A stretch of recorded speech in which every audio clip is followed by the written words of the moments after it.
Kakinada main road లో వేంచేసి ఉన్న శ్రీ సీతారామస్వామి వారి ఆలయంలో ధనుర్మాసోత్సవాలు ఘనంగా ప్రారంభమయ్యాయి.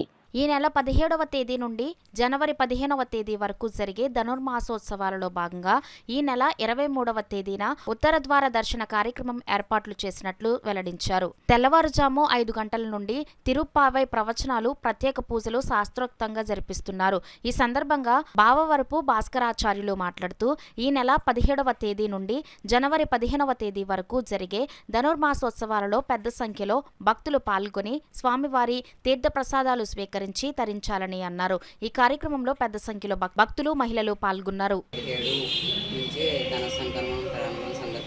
15వ తారీఖు వరకు ఉదయం 7:30కి స్వామివారికి రోజు నిత్యార్చన అనంతరం తిరుప్పావై పట్టణము, అనంతరం సేవాకాల పట్టణం అయిన తర్వాత ప్రసాద వితరణ అవి రోజు జరుగుతాయి.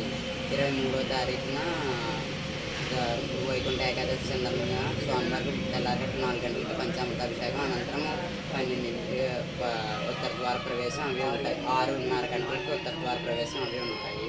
24వ తారీఖు హనుమద్రోతం సందర్భంగా స్వామివారికి పంచామృతాభిషేకం, ఆంజనేయ స్వామికి విశేష అర్చన, కుంకుమ విశేష అర్చన అవన్నీ జరుగుతాయి.